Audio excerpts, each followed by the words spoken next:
What's up? This is a podcast I did with Mike Cooch. We talked about my journey starting SMMA, doing the agency thing, and then transitioning into a GoHighLevel SaaS and building Review Harvest to what it is today.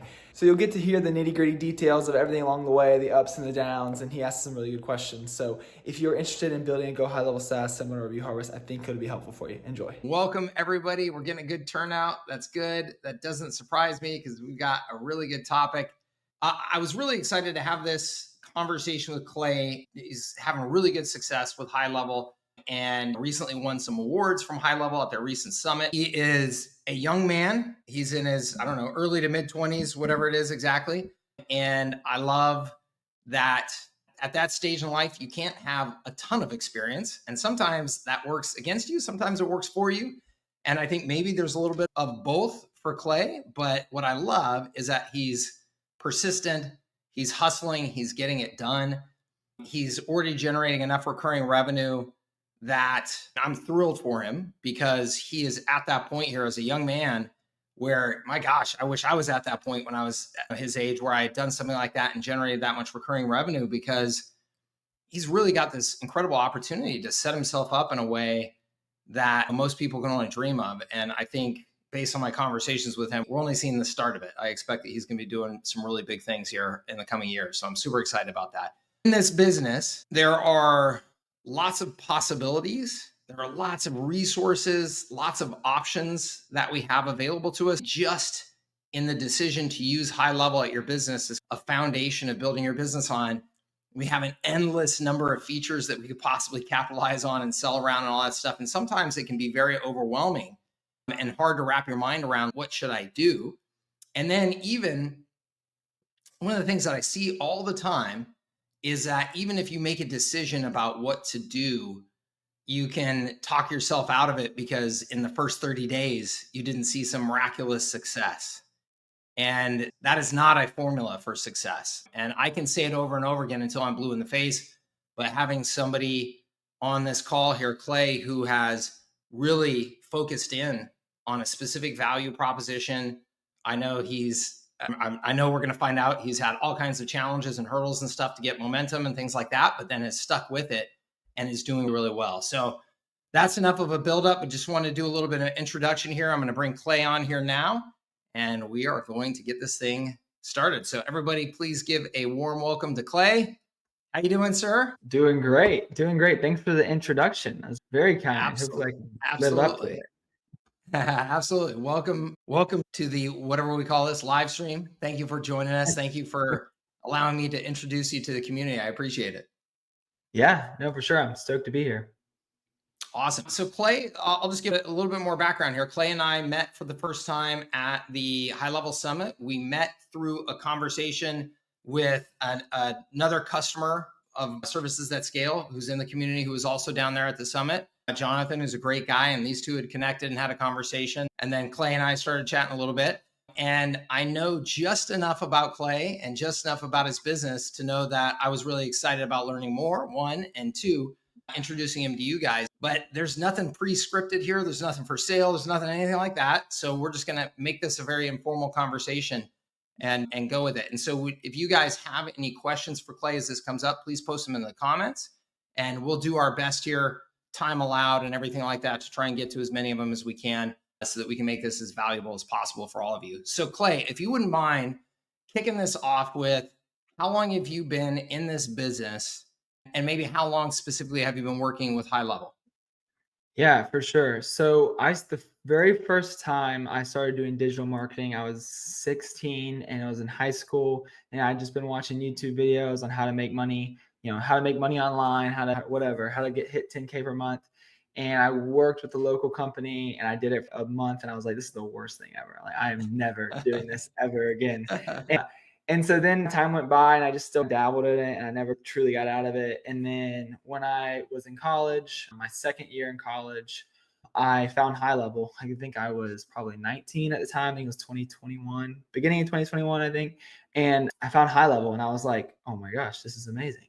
And so I did what I think a lot of people did. I signed up and I went and just got as many business owners as I could at a coffee shop in college where I was in Gainesville, Florida.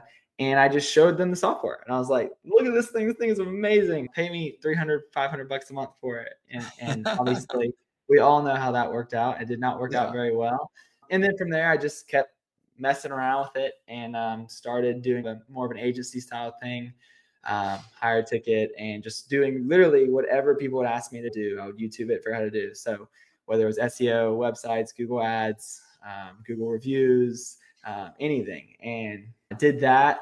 After I graduated, I was doing good enough to keep doing the agency thing, go all in on it. Did that for about another 8 to 10 months. And I had about probably 15 or $16,000 a month coming in, but it was awful. I was working more than ever. I don't think clients were getting the results that would be up to my standard. And per usual, you focus on one client and then other clients suffer. And that's when I was like, okay, something's got to change. And that's when I decided to focus on Review Harvest. That was probably 15, 16 months ago.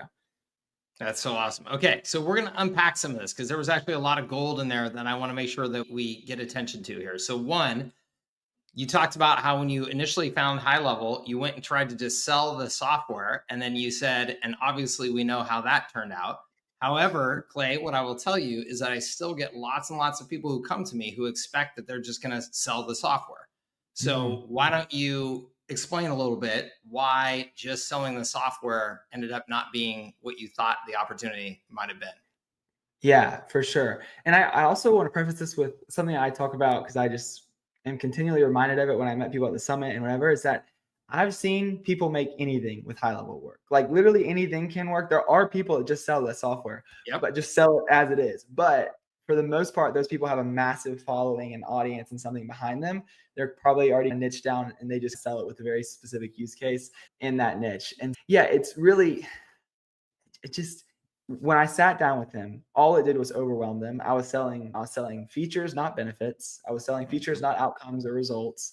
And you just show a million things. And it was just a great way to get business owners to be extremely overwhelmed and say, oh yeah, this looks really cool. I'll get back to you. And then they never get back to you. That's exactly right. So we talk about this a lot in my community, is that the far majority of small business owners don't have any interest in learning how to use the software or what the software is or whatever. As you said, they're looking for an outcome. They want their business to grow. They want more customers. They want more leads. They want more reviews, whatever it is. That's what they want. And they're a plumber, roofer, chiropractor. They're not interested in being a professional marketer. And so when we give them tools, just like I'm not interested in being a professional home builder. I would love to have a beautiful home. But if you just give me all the tools and give me the blueprints and say, Mike, you're all set, I would just go, well, I have no idea what you're talking about, but this is not gonna work out well. So it's a similar type of thing when we're just handing those tools to small business owners. And as you said, there's a lot of small businesses out there that could just take a set of tools because they are marketers or they have marketing people on staff full time or whatever it is. So are there customers out there that could do that and take advantage of that? Yes, but that is not the market that really HighLevel is designed for, or the agency market. Okay, so that's very important. Thank you for allowing me to dig into that. And then you're having some success as an agency as a very young guy. It sounds like you get $16,000, $17,000 a month, but you talked about how terrible it was. And I think that what you were in right there is what I refer to as the typical agency model. And in my community, again, I am very anti-agency. I actually have the word agency with a big red symbol with a slash through it because I don't want people to do that time and talent model. You're selling your time and you're selling your talent to try and get the results. And it sounds like that's where you were stuck there for a period of time. And what sucked about that? Yeah, what sucked about it was I was spending all my hours of my day at that point working on other people's businesses and not my own. So I had all these ideas of things that I wanted to do for my own business, and I wanted to focus down and I wanted to niche down. I knew I always wanted to do that, but I was too busy writing blogs, or this was like before ChatGPT was huge. It's 2.5 years ago, 2-ish years ago. So like I was too busy writing blogs or editing videos or running ads or following up with leads for other clients to work on my business at all. And then the worst part was just like how I felt, having those clients where I knew clients were suffering because I was focusing on somebody else or whatever. I took a day off or a weekend off, heaven forbid. And I know that my clients' results are suffering. And so it's just like, harder to sleep at night, harder to look at yourself in the mirror, and a lot harder to sell new clients when you're worried about, oh, I'm not doing a good job for my other clients. Yes. Absolutely. Yeah. So that model stinks. It does not work very well for most people, in case you're wondering. And are there exceptions? As we talked about before, yes, there are exceptions. But by and large, it is not a good model when you're selling to small businesses because they can't pay you enough for you to really get ahead, for you to be able to hire the right staff, to have the long term customer retention because they have the budgets that can really afford it, all of that. It's just a painful model that doesn't really work. So then, this next phase, then you start Review Harvest. So I'm assuming that was that kind of a direct thing. You went from that agency to Review Harvest. Was there anything in between there, or Yeah, no, was it it a was a little direct step? thing. Okay. Yeah, it was a direct thing. It was just the transition period it was very much who is paying me the least and who is the biggest headache. All right, you're done. All right, now let's focus on reviews. All right, who's paying me the least now and the biggest headache? All right, you're done. So it was just a process of slowly firing all those old clients and trying to build up Review Harvest to what it was. And I took a Awesome. massive pay cut for a long time. Like I went from 16, 17 grand a month to a couple months goes by. And then like after 3 months, I was at like 4,500 bucks. And then I was Yeah. like 5 grand and 55 and then 6 and 7 and it just went back up. But it sucked for a long time. Yeah.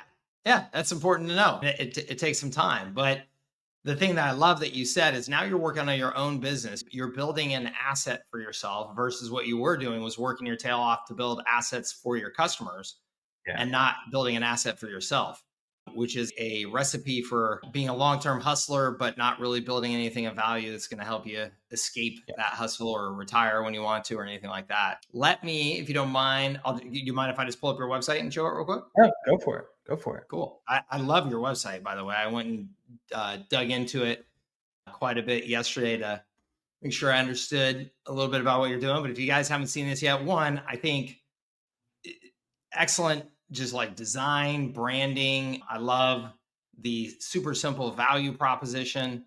I love the first 50 reviews free. And then all the tons of videos on here from testimonial from customers, stuff like that. I don't know how you did this fancy technology here.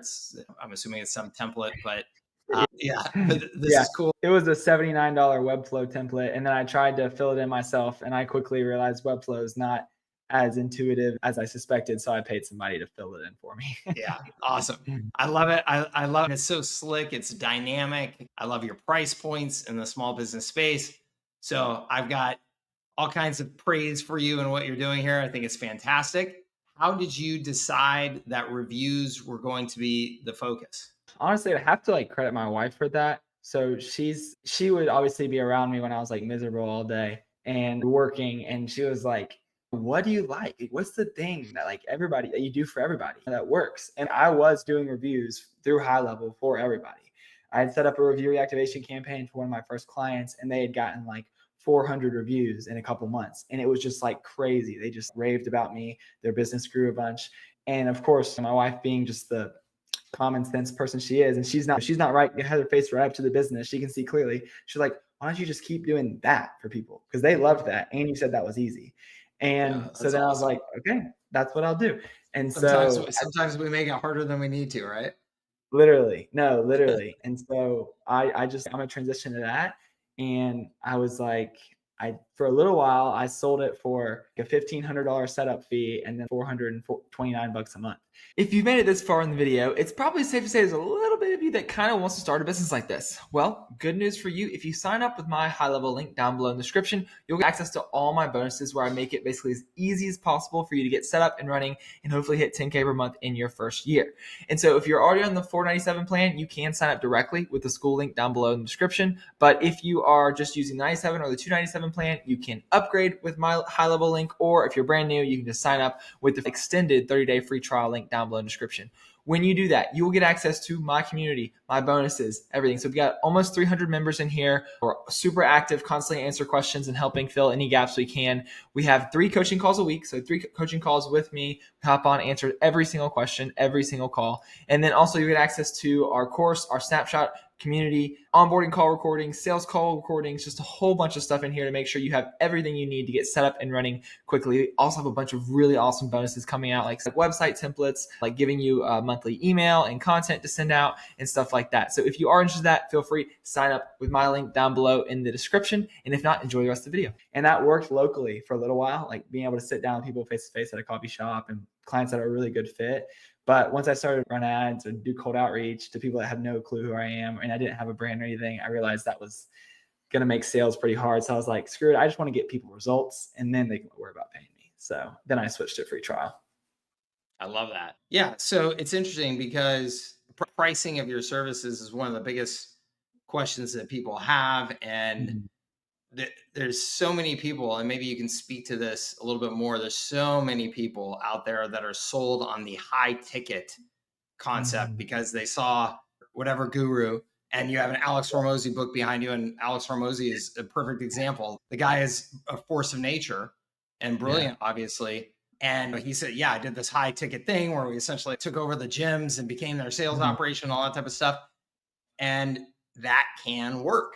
That is a Mhm. case where that can work. Absolutely. Alex obviously has a particular personality and skill sets and things like that, that if you're able to bring something like that to bear in a marketplace, maybe you can make that work too. But the Mhm. far majority of the market is not high ticket, the actual successful software market out there and services market. Can you speak a little bit to what some of those downsides were that you saw? Yeah, no, for sure. I just quickly realized that selling it for higher ticket, 1,500 bucks setup and then more a month, I was going to have to heavily rely on my sales skills, which they're not awful, but they're definitely not my best quality. I think I'm a lot better in high level getting people onboarded and getting people results. And so I can spend an hour arm wrestling somebody to get set up, or even paying up front, or have a 2 call close, or have whatever, or we could just spend that time getting onboarded. And by the time we would have talked on the second call, they could already have another 20, 30 reviews. And for me, I was just like, what is it? Like you make it for a penny, sell it for $1, and it's worth like 10 bucks to the client or whatever. Like for me, I can just do reviews all day. It's HighLevel's cheap. It's cheap because you have unlimited sub accounts. And so I was like, 100 bucks to 300 bucks a month is a no brainer for most people. And it's really easy for me to do it. So I was like, I'm just gonna And do that instead. can you speak to how much nicer it is as a business to have, let's say, 100 customers paying you 200 bucks a month versus having 5 customers that are paying you 4,000 a month?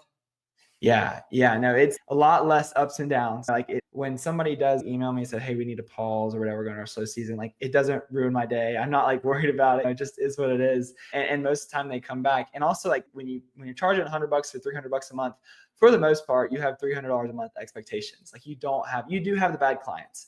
And sometimes you just need to get rid of them. But for the most part, you have people that are like, yeah, this guy, I'm paying this guy 100 bucks a month. They don't expect you to move mountains for them. If it's review related, I got you. I have Yeah. never struggled with scope creep because I'm very targeted. Hey, we do reviews, and so Yeah. that's another thing, because my clients that were paying me on the agency thing, I sold them on one thing and give them one price, and the next thing I know, I'm doing other things for them at the same price I sold them on originally. And yeah, it's a lot nicer having a bunch of people paying you a little bit than a lot paying you, a few paying you a Yeah. lot.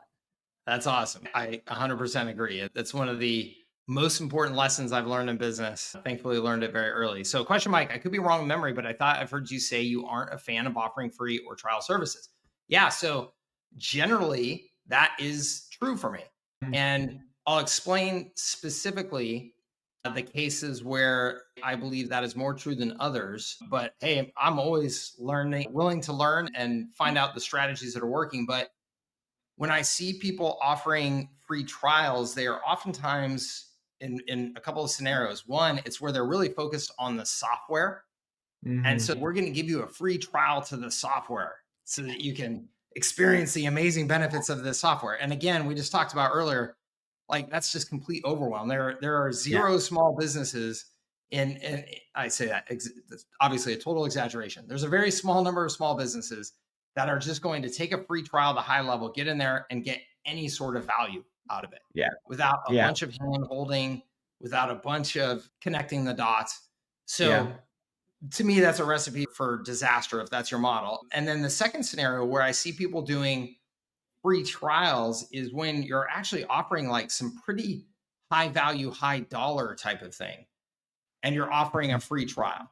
And in that Mhm. case, I think it's a real mixed message. You're undervaluing, you're giving this message that you're actually undervaluing what you're doing when you have your price point be a little bit higher. It's like this conflicting message. And if I'm going to sell somebody on a $2,000 a month service or a $2,500 a month service, I don't want there to be a free trial. I want to know that they have the budget to spend that money and that they see the value in it very clearly. Now, what I would do in that scenario, which I did do quite often when I was selling my services at $2,500, $3,500 a month in the IT space, is I would say, hey, look, give us a shot. And if after 30 days, you're convinced that you made the wrong decision by working with us, no problem. I'll give you your money back. Yeah. So that's a different value proposition though than a free trial. Psychologically, it's different. They're cutting me a check, they're paying, they're a customer.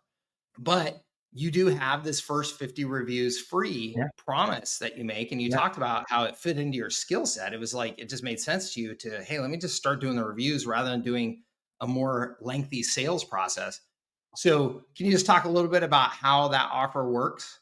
Yeah, no, for sure. I think this is a great question, but I just made like a 20-minute YouTube video about this because Mm, I think that, like you said, free trials are awful if you're just going to say, give them a login and say, good luck, yeah. enjoy. Here's like a welcome video. That's an Yep. awful idea.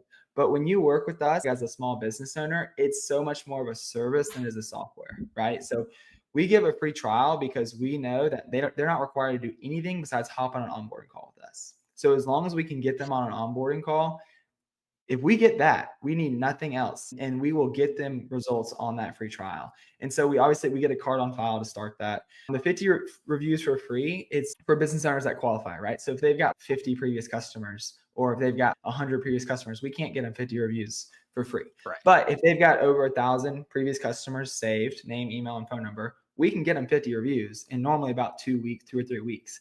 And so Got it. sometimes less. And so it's basically the same thing as a 2-week free trial.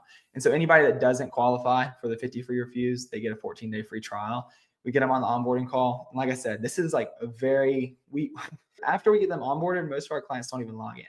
And Yeah. so they don't have to. We get integrated with their system. We upload their clients for them. We create the social media posts that we use for the reviews to post. We create the personalized image that we send out for the review request. We do almost everything. We just need them on that call. And so that's Yeah. why it's like it's a no-brainer. If we get them results and we have their card on file, like they'll pay. That's cool. And so you're looking for businesses that have some existing customers that you have the contact information so you can reach out to them and say, hey, how was your experience? Leave a review. Cool. Exactly. That's awesome. I love it. And let's see here. So you have a couple things on your website that one of them was that first 50 reviews free, but a Mhm. couple other things that I wanted to highlight that I thought were really cool in terms of making you stand out as something different, which Mhm. is one, that personalized image, and then Yeah. two, that you donate a meal for every review. Is that right? Yeah. Yeah. Yeah, so that's cool. So you donate a meal for every review. So can you talk about those two things and why you decided to do those two things? Yeah, for sure. Really, for the meal donation offer, I had seen review companies in the past do like the plant a tree offer, and they were charging like anywhere from $3 to $7 per tree. And I was like, that's great. It's a great initiative, kind of expensive. And Feeding America is a charity or organization that I had served at before and volunteered at. And 99% of their labor is volunteer. Most of their food is donated. And so they're very efficient charity. They're like 4 stars on charity. They're like the highest on Charity Navigator. And so $1 equals 10 reviews donated. And so it's an absolute no brainer. So 10 cents per review to me. I pay for it. I track it. I manage it. Our clients don't have to do anything for it. It's just an offer that we extend to them just to give back and differentiate ourselves. And then in terms of the personalized image, yeah, just another thing to differentiate. Anybody can, there's a lot of softwares out there that can just send a text that say, hey, please leave us a review. And so what can we do to stand out from the pack there? And that was that personalized image. That's awesome. Yeah, I think they're both great. Like I said, they separate you, they give you something to talk about that's different. And there's that component of your giving back to the community, which I think a lot of people will resonate with that. So that's very Yeah. cool. I actually so we have a Friendsgiving party tomorrow that our business is doing, and we donate the proceeds to Feeding San Diego here in San Awesome. Diego. Similar Yeah. type of thing. That's cool. So let's see here. I'm just looking at some of the questions that have come in. Yeah. Can you talk a little bit about early sales challenges and then we'll transition that to what your sales process looks like now that you've learned and got some momentum clearly. Yeah, for sure. So in the early days, I grabbed my phone contacts and I went through, and I have a video just about the exact message I sent. But I basically just said, "Hey," I tried to strike up a conversation with them, just be a human. And then basically said, "Hey, I'm starting this thing where I help local business owners get reviews. It helps you rank higher on Google, more people find you and get more customers. Do you know anybody that would be interested?"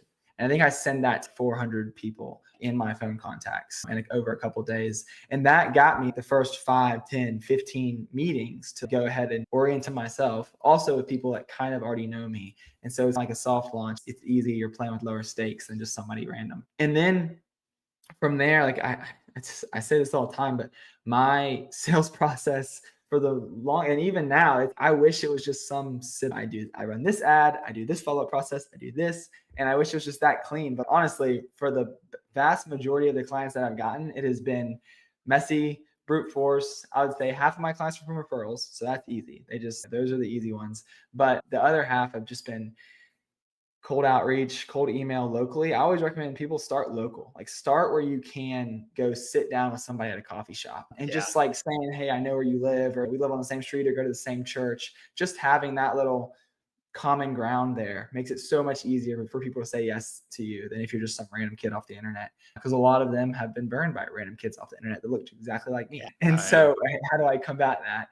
And then from there, yeah, no, it's been ads to Facebook ads to Facebook lead form to book a call. Then I follow up, I call, confirm the call, etc. Do all the things, text and email, follow up, call them the morning of, get them on a call. And for the longest time, this is a little hack. For the longest time, I was doing a kind of a sales call just to try and get a card on file to start the free trial. So I was like, make sure they're a good fit, build a little rapport, make sure they're a good fit, say, here's what we do, tell them what we do in 2 minutes or less, and then I try and get a card on file and not do anything. But what I've now transitioned to is I just build a little rapport, make sure they're a good fit, tell them what we do in 2 minutes or less. And then I'm like, hey, do you have 15, 20 minutes to get onboarded? If they say yes, we just start onboarding right away. And at the very end of that onboarding call, once they've already gotten everything set up and connected with me, say, hey, if you want to activate your account and get started, all it takes is a card on file. And that has raised our conversion rates through the roof on those calls because people already have the sunken cost fallacy of I just spent 25 minutes with this guy, getting him my client list and getting him all this Right. stuff. So I haven't Micro had commitment. anybody. Yeah, Yeah. yeah. So that's what it looks like now. And you're just showing that you can take action, you can move fast, that you know what you're doing, that you can lead the way. All those things build confidence in a prospect. So Yeah. I love that you said that it was messy, though. I've always said that sales is a full contact sport. Yeah. And you just need to go out and bump into a bunch of stuff and bump into a bunch of people. And the more stuff you're bumping into, the more good things happen.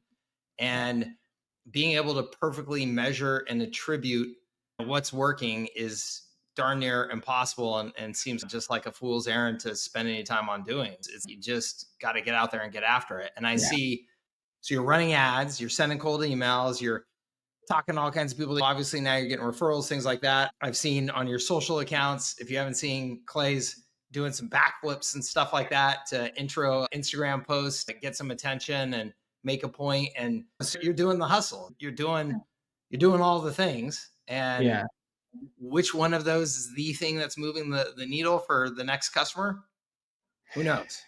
Yeah.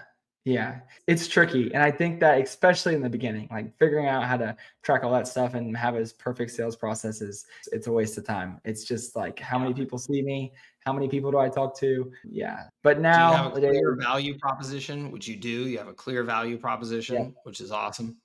So Yeah. And I think that's so important just because if you are just marketing yourself as a different thing every day, just selling a different feature of high level every day, there's not enough common ground for people to be like, this guy does that. Every time you're talking about something completely different or a different industry or whatever, but people do, I think my bio says the Google review guy. So like people do know me as like the Google review guy.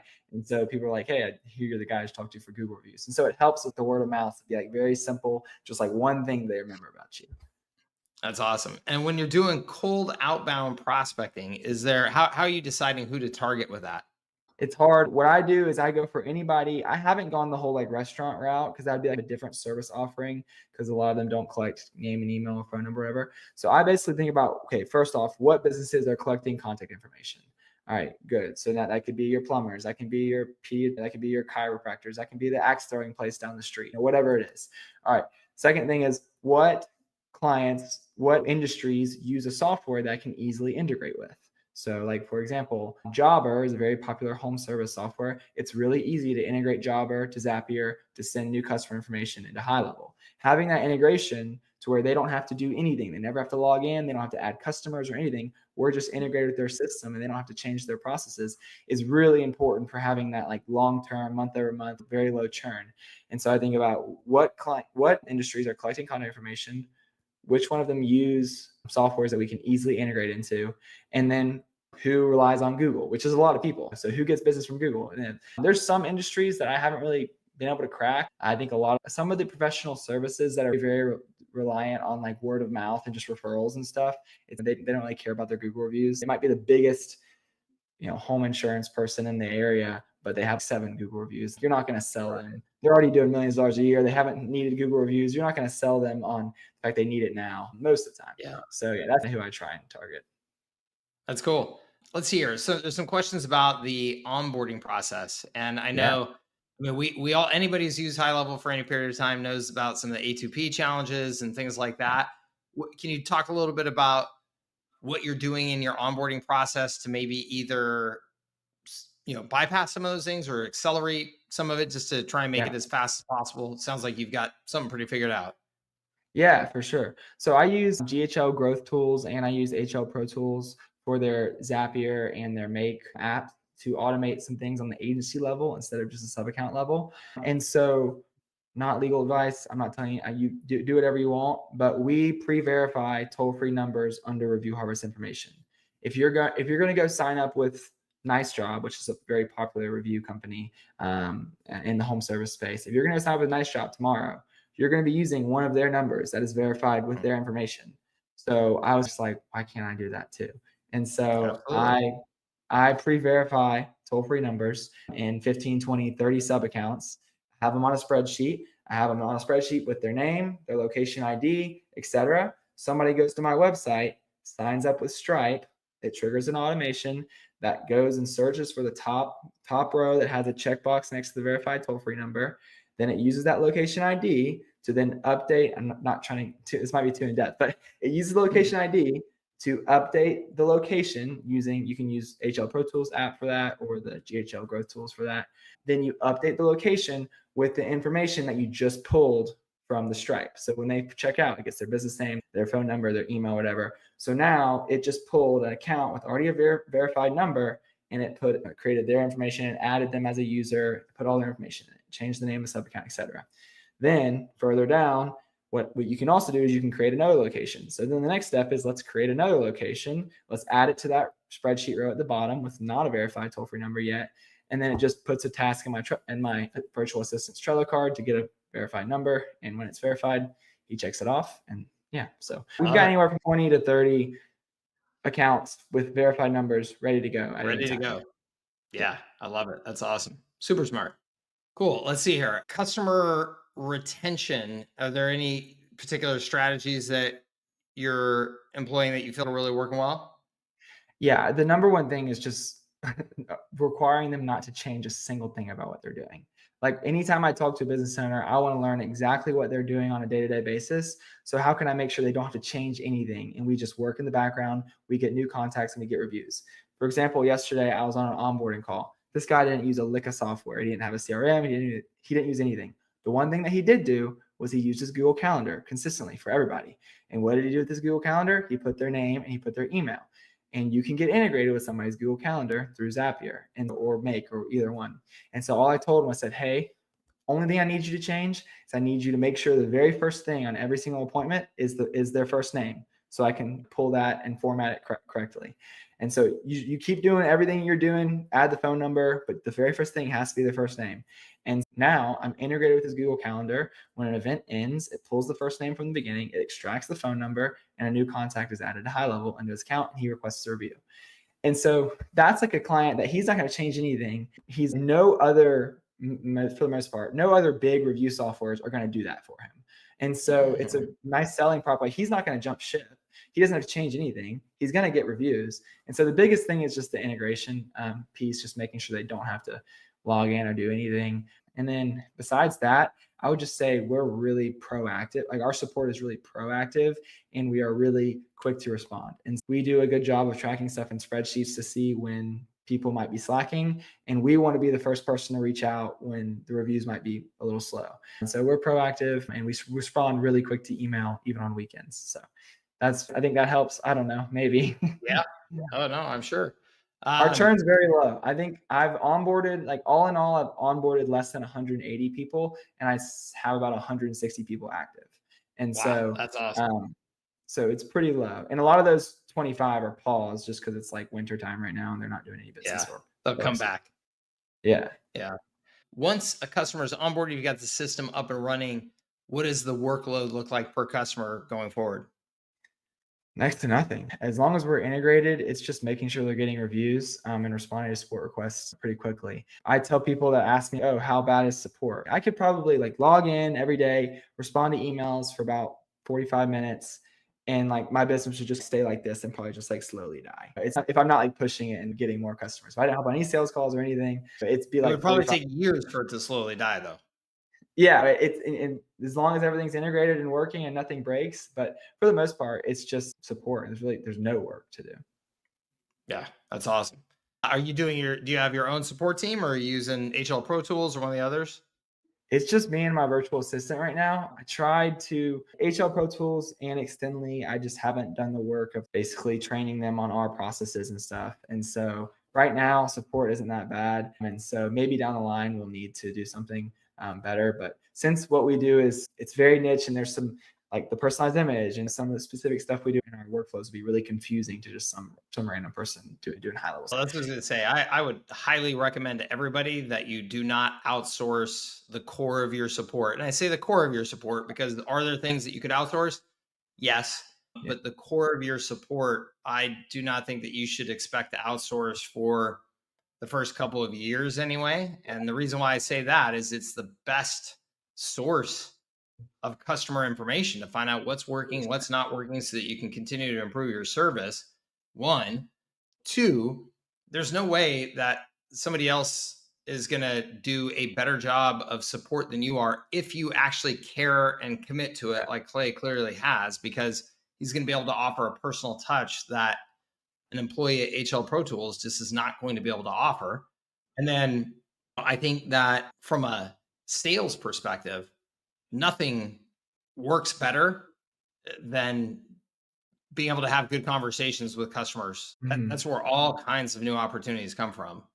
I think that's the way you're going to learn. That's the way you're going to find those new revenue opportunities. And That's also, awesome. I'll Let's just see here. chime in on that really quickly. I think when I get support requests, especially in the beginning when you're just getting started, like you'll get all these support requests, and then if you just ask yourself like, how can this like never happen again, or how can I create steps for this to never happen?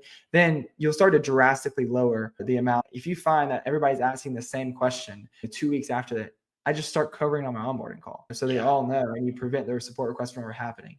And so it also gives you opportunity to plug the holes. That's awesome. Are there any other services you're offering? We talked about this when we were at the summit. Any other services you're offering right now or plans to?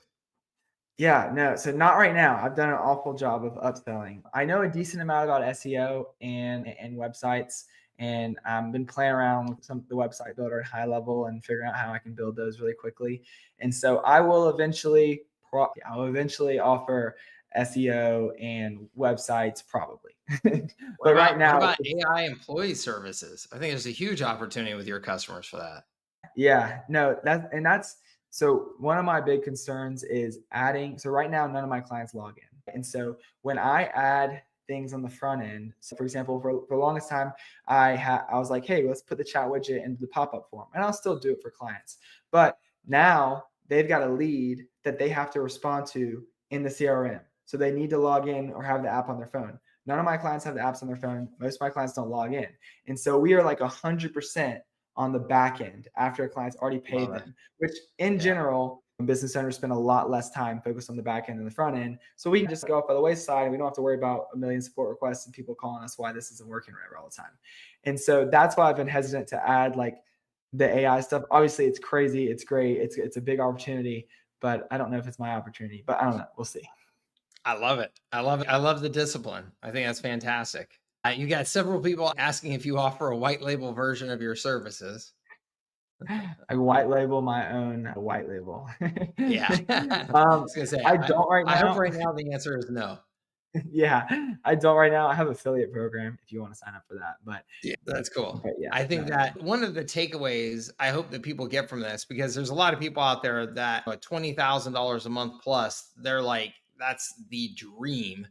And it is. You're doing fantastic. And I fully expect, I've told people already, I fully expect by next summit, you're going to be at 100 or close to it. But the reality is at 20, you can still hear you've got a lot of stuff figured out, but you got a lot of stuff where you're like, man, I don't know exactly how we get Yeah, customers. We do these yeah, things and we're knocking around. A $20,000 a month business is still a very small business. And yeah, what you should absolutely do right now is just continue to stick with what you're good at, continue to mhm, refine it, continue to learn it. And when you're at 100 grand a month, you are going to have much more of a sales and marketing process figured out, mhm, and things are mhm, going to be humming along even that much better from a service perspective. And then you can start thinking about different options, but it's mhm. still a very small business, and it's awesome to just put your head down and just keep going. Yeah, 100%. Let's see here. So let's pretend somebody is getting started in this. Oh, hold on here. I'm so terrible about doing this. Make sure that people know services at scale / high level bonus. Yeah, there you go. Right There there. you go. That is where, if you want to learn about high level and about the things I can do to support you with high level, go right there. Services at scale, high level bonus. But Clay, if you were getting started, or you knew somebody that was getting started in this space right now, getting started with high level for the first time right now, let's pretend that they don't have any experience. Let's just say that they're coming in cold and they have, I think, an approach. They've been sold more on our approach, which is to say lower ticket, productized services. We're going to focus Mhm. on some sort of more done for you versus expecting the customer to log in and do it themselves, that type of thing. What would be your biggest pieces of advice to those people to get started? Yeah, I would say first off, and this seems like it would be like expected, but learn high level front and back. Learn it all. No snapshot's going to save your life. Understand every intricacy of the system because that's going to be helpful down the line for sure. Second thing I would say would be if you're relying on the money that you're supposed to make and go get a job or a part-time job, just to lower your stresses about it. Because I think that you can say, yeah, burn the boats. I have to make this work. That's great. But especially when you're starting, there's going to be a lot of waste. Like you're going to spend money on stuff that you definitely think you need to spend money on to grow your business. And then you're like, this was complete and total waste. I wasted more money when my business was tiny and I was like pretty broke than I do now. And then I'm just spending frivolously just because you don't know what you don't know. You're Right. experimenting. And yeah, exactly. And let's say get a part-time job and make this work on it a bunch. But I would just say, I don't know. It's hard. I like the review angle. It's simple. I like focusing. Find one service that you know you can sell and you can sell it in a leveraged way, and then just keep doing that. And also, I think that I am a lot better at. I'm admittedly a lot better at the like onboarding and customer support and like product side of things than I am the marketing side. But like from the very beginning, I was like, if I get people results, if you just focus on your customers and make them feel great, if I get people results, they will spread the word about you. And that's been very true for me. Like I've really done a good job of, especially the clients that have a big network, give them your personal self. If they text me on a Saturday night, I'm responding. I'm answering the phone. And like people are like, oh, work-life balance, you got to draw a line. I get it. But think about work-life balance on like a 10-year time horizon, not like a monthly or a weekly time horizon. Like I'm going to work really hard now so that one day you do have the 20, 30K per month coming in and you can have somebody else answer those calls or not answer those calls because guess what? If they leave you, it doesn't matter. You still got 300 other ones. So yeah, I would say learn high level front and back, focus on your customers and focus on one thing and yeah, get a job if you need to. And you mentioned earlier, start local. Yes, start local. That's huge. Start with people you can sit down with at a coffee shop because that's going Yeah. to make everything easier. Okay. So regardless of how many over the top promises I've seen online from overly aggressive affiliates, if I'm just getting started and I'm following a model similar to yours Mhm, and I'm having reasonable success, I'm not knocking it out of the mhm, park. I'm also not horrible. I'm having mhm. reasonable success. How long would you tell somebody before they actually got to, let's say, 10K a month? And they're like they're having some success, they're not a complete beginner anymore. Yeah, well, they started as a beginner. So Okay, let's okay, say yeah, they're doing the process of I've got to learn high level. So I'm going to dig yeah, into that. I'm going to get everything yeah, set up for my own yeah, business. I'm going to start selling, start prospecting, working yeah, from that first customer up. yeah. I would say there's no reason you can't get to $10,000 per month in a year. Thank you. That Yeah, that's such a good reasonable expectation. I love that. yeah, Thank you. Thank you for saying that. yeah. I think just Alex Ramosi says this all the time, just like input output. Even if you have the absolute worst cold outreach message, if you send 100 or 200 a day for 365 days, it's gonna be pretty hard not to get some customers. And the thing about Yeah. the low ticket stuff is that it is a much slower burn, especially in the beginning, but it's much Yep. more steady for the long run. And so that's why I was able to get to my agency to 15, 16, 70K per month in a couple months, like probably 6 or 7 months. But it was miserable, like I said. And now I'm only like 4 or 5 grand a month above where I was a year and 3 months ago, but it's a much different type of business. And so, yeah. That's awesome. So I love that year expectation. And what I show people in my spreadsheet that I tell people is realistic is that if you can add 3 to 4 customers a month after like month 3. So Yeah. prior to that, we say a month, one month, one customer, second month, 2 customers, third Yeah. month, 2 to 3 customers. After that, we're starting to get to 3 to 4 customers a month. And you can do that consistently month after month. Now, with the model I show, it's at a little bit higher price points than yours, so more Yeah. like at 397 or something like that. Yeah. Somebody can get to between that 15 and 20K recurring at a year, slight right around there. So I love that expectation though, because I think if people would understand that it's going to take some time, it's going to take some work, they've got that realistic expectation, but you realize that when you get to that point, you have changed your life. You Mhm. surely by now you have changed your life. I know Yeah. it's still early enough days that you're Yeah. probably like, yeah, but I got to get to that next point before I really feel that way. And I totally get that, and I feel that way every damn day too. But it's you've changed your life at 20K a month as a young man like you. That's what 3 times more than that the typical family makes in the United States, and it's Mhm. recurring and it's coming in at $200 a chunk. So if Mhm. somebody leaves for whatever reason, it really doesn't impact your life. Mhm. And that stability in that cash flow is so worth that year investment or that 18-month investment or that 2 year investment, whatever it is that it takes to get there. You have completely changed your life. And you're just starting. You're going to build Yeah. on this. You're going to keep on building on this. And people need to understand two things. One, it takes longer than almost everybody tells you because they are almost always selling you something. And so that you just have to be realistic about that. And then the Yeah. second thing is it's worth it. There's a reason why people go through the ridiculous gauntlet that they go through to become an entrepreneur and still stick with it. It's because Yeah. you do turn the corner. You get to that point where it does change your life and it's Mhm. incredible. That I really appreciate though that that's a dose of reality. That's awesome. Yeah, Glenn said, "Hey Glenn, good to see you, sir." Says it may take a year, not a month. Exactly. Do you sell reviews as part of ranking into the map pack, or how do your clients understand that they need reviews? Yeah, this is really interesting because I've found that you will have clients, if you're selling reviews, you will have clients that just make the connection. They know, like they know in their mind, reviews equals more money. They're just there. And those are normally some of my best clients. But there are the people where you have to make the connection for them. And so what you can do on a Zoom call is you can just pull up Desks and Plumbers, whatever their service is, and just say, hey, here's your competitor. He's got 100 more reviews. You just told me you have 2,000 previous clients. I think we can probably get you anywhere from 100 to 300 reviews here in the next couple of months. Do you think it would be reasonable if you had 100 more reviews than your competitor that you would get a couple more customers a month. Would that be reasonable? And they're like, yeah, no, of course that would make sense. And so then it's normally pretty no brainer from there because, oh, you can do the whole average customer. What's your average customer worth? Oh, it's $800. Okay. So $800, that's going to cover me for half a year, or that's going to cover me for a couple months. If we get a couple more of those a month, it's a no brainer. And so you just have to make the connection. And one thing I do tell people, which they usually get this, is when you do reviews, you're not only going to generate more attention because you're going to start ranking higher on Google, but you're also going to do a better job of converting that attention. And there's not a lot of like marketing activities that do both, right? If you're going to run ads, you're just like pushing more attention out there, right? If you're going to create a better follow-up sequence or CRO on a website, you're just like doing a better job of converting that attention. You're not generating more.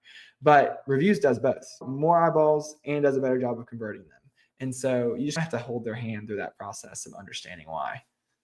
That's cool. And then one of the things I was just wondering as we were thinking about this, I didn't really pay attention on your packages, but maybe you just explain here real quick is Yeah. how are you handling the whatever volume of emails, SMS that you're sending? Are you at some point, are there credits included in that 179 a month and then you're charging them for anything beyond a certain point or?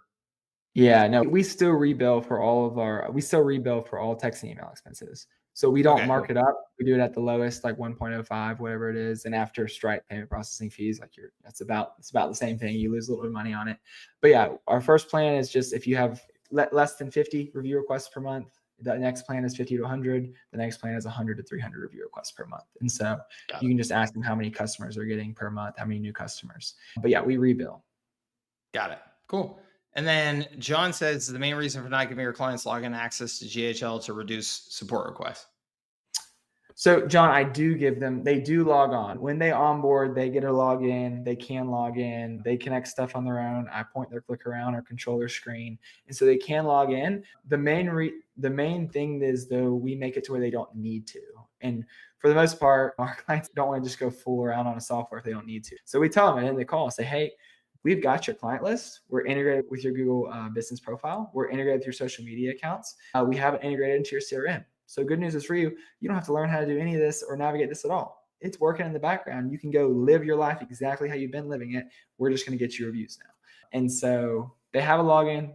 I tell them if they want to bookmark it, they can bookmark it and log in. And there's a dashboard that can see how many review requests are going out and stuff. But for the most part, people don't do that. What would you say is the total time and expense that you put into that onboarding process? Yeah, I would say onboarding calls, when I started, onboarding calls were like an hour and 10 minutes. I was like, oh, this is crazy. But now onboarding calls are like 30 to 40 minutes. And that's with me on the call. And then while I'm on that onboarding call, I just fill out a little form that just tells my virtual assistant what needs to happen. King, he's great. Shout out King. And then that goes to a Trello card and it takes King about 45 minutes or so just to test everything, make sure it's all working. This is also comes down to prospecting and where you're finding your customers and stuff like that. If you're finding a group of customers that you integrate really well with, like their CRM is super simple to integrate with, like they're a little bit more tech savvy, they know how to export their customer list, that can cut that down in half. I have clients that have onboarded in 12, 13 minutes because I know their business, I know their software they're using, and it's just easy. But on average, it's probably about an hour and a half to 2 hours. Cool. What causes you to say no to working with a customer? What causes you to decline an opportunity to work with a prospect? Yeah, if they don't have a lot of customers coming in or a saved customer list, I'm trying to still branch my mind out because I think sometimes I do limit myself where like they can add their customers manually to the system. That's possible. But I've just been so hesitant where if they have everything on pen and paper and they only collect cash and check, I'm normally like, okay, I don't think we're the best people to work with because I don't want to work That's with good. somebody that's not going to get results. So I don't want to charge them when I know that they're not going to add customers and they're not going to get reviews. Exactly. And that was a point I wanted to stress is that so many people feel like they have to say yes to anybody that will say, yeah, I can pay you for your service. And that's a huge mistake. I tell people the most profitable word in services is no, Yeah. because if you let the wrong customers into your customer mix, it bleeds you. It just absolutely will bleed the profitability right out of your business. So it's good to know. It's good to know your sweet spot and to be able to identify in that initial conversation, hey, is this actually a fit? They may look like a fit, but when you have those specific questions that you're obviously your success factor so well now that you can say, oh, that's a red flag. Awesome. It looks like the questions that I'm seeing in here now are questions that we've already addressed or you've just mentioned in your conversation already. So I don't want to make you repeat them. Is there anything else that you would like to share before we let you go here? I appreciate your time so much. No, yeah, I would just say keep doing what you are doing. I meant to say this earlier, but like in college, I was sitting in the back of my like finance study class and I was watching Mike Cooch. I was watching one of your videos about the best services to sell or whatever. Awesome. So keep listening to him, keep doing the stuff. Just don't quit. And if you like some of the stuff about reviews and high level, I do post YouTube videos. So just cool That's so ones. awesome. Well, man, look, I appreciate you so much for taking time with us and being so direct and open book here about what's working for you and the Mhm. challenges and things like that. I know this is going to help a ton of people. I've seen some of the comments already. People are saying that this is the best interview that they've seen in a long time because of what you're sharing. So I really appreciate that. Yeah. And I know everybody else does. Please give a thank you to Clay, guys. And I just wish you the best, man. Continued success. I know you're going to crush it. I knew it as soon as I met you. I was like, this guy's going to be killing it next year. And I know you're going to. I can't wait to meet you back down there again and give you a big Yes, high sir. five. So you just keep after it. Keep your head down and keep going. I appreciate it. Thank you for the encouragement and thanks for having me on. So I hope you enjoyed this video. I don't think you can emphasize it enough that this is very hard. This will take months, years to actually build something that's going to change your life. But once you do, it'll be so, so worth it. So if you do want to get started with something like this, feel free to sign up with my link down below in the description. You'll get access to me, all my bonuses where we can help you create the business of your dreams that pays you $400, $300, $600 per day for an automated service that you just sell to local business centers. So I hope you like it. And if you just want to stay on YouTube and keep binging some videos, here's how I onboarded 160 clients. Enjoy.